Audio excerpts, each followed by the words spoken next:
Today, the rise of the zombies.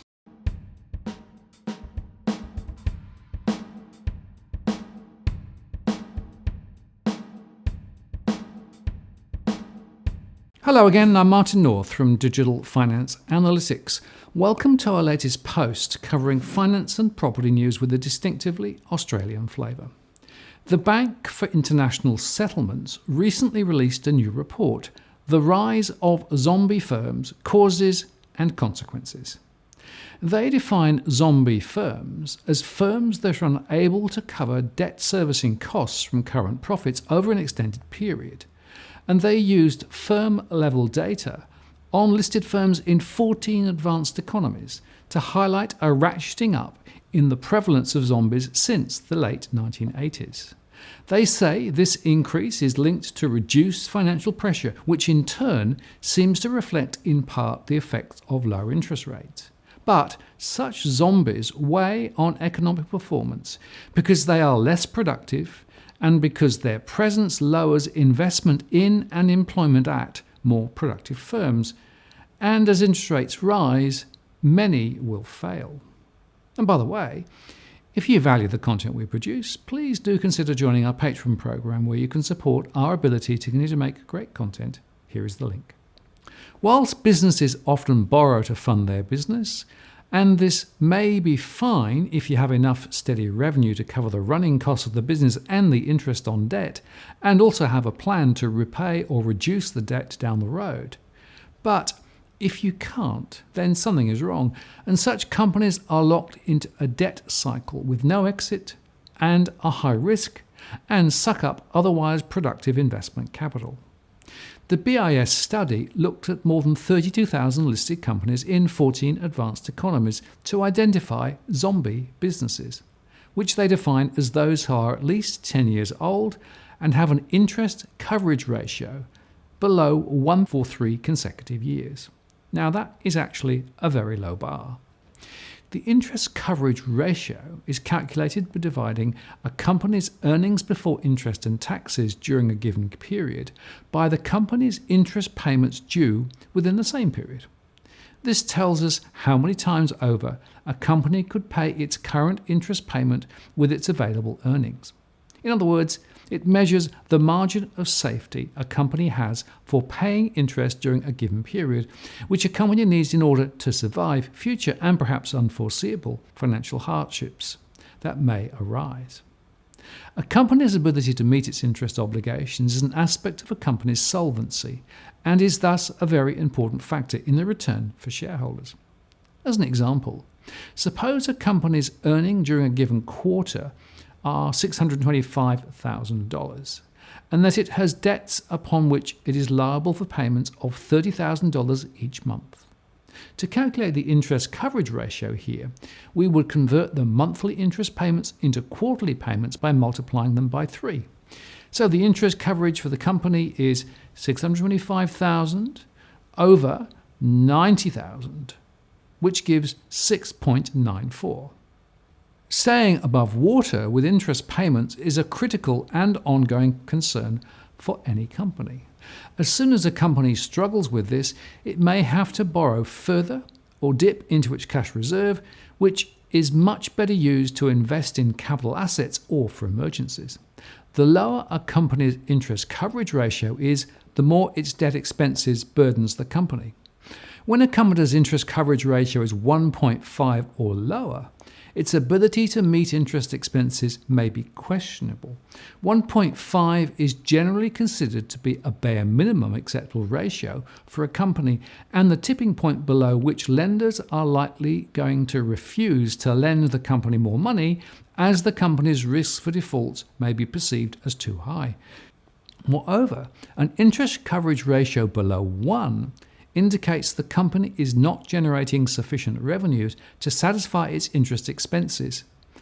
And when the company's ratio is below 1, it will likely need to spend some of its cash reserves in order to meet the difference or borrow more, which will be difficult for reasons we've stated above. Otherwise, even if earnings are low for a single month, the company risks falling into bankruptcy. Generally, an interest coverage ratio of 2.5 is often considered to be a warning sign indicating that the company should be careful not to dip further. But the BIS went for that 1%. And on this basis, the BIS says that 12% of companies in their survey are zombies.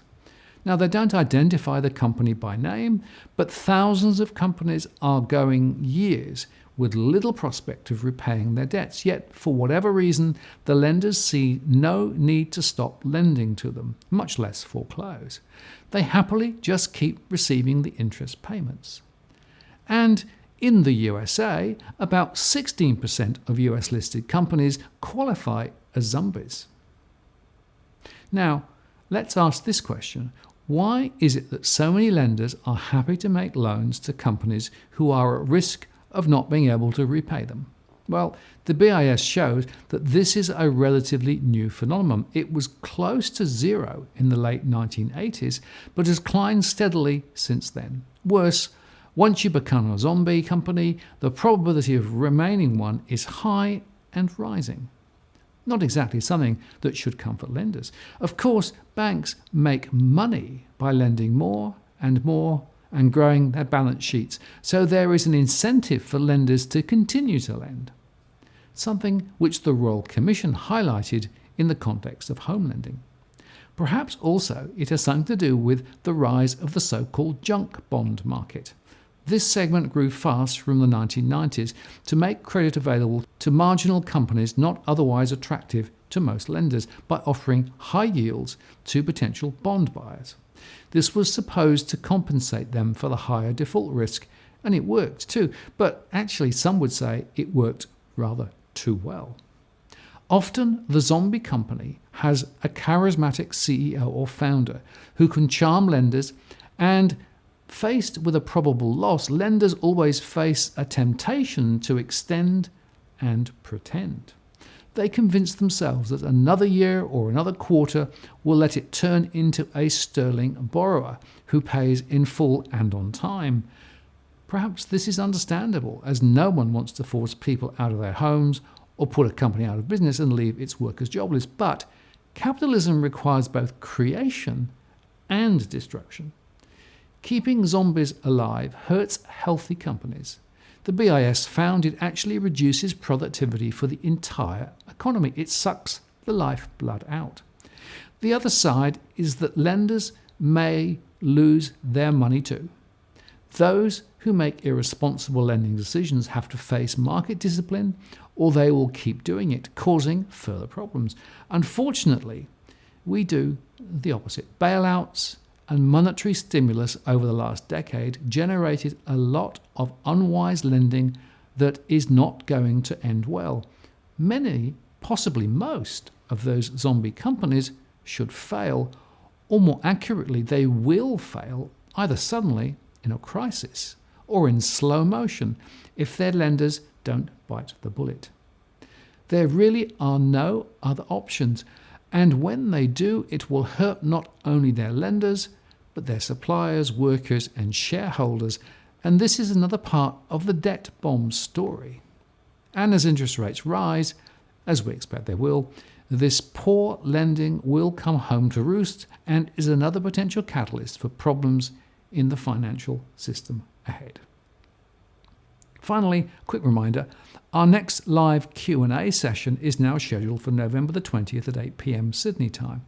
You can schedule a reminder by using the YouTube link and join in the live discussion or send in questions beforehand. And if previous sessions are any guide, it should be a lively event. And by the way, if you value the content we produce, please do consider joining our Patreon program, where you can support our ability to continue to make great content. The link is in the comments below. And as always, if you like what you've seen here today, please share and like the post and add a comment or question. I read them all. And if you want to join the growing band of subscribers who receive alerts when we release new posts, do subscribe now by hitting the subscribe bell. And if you have already subscribed, many thanks. I really appreciate your support and participation. I'm Martin North, the Principal Analyst at Digital Finance Analytics. Many thanks for watching, and I'll see you next time.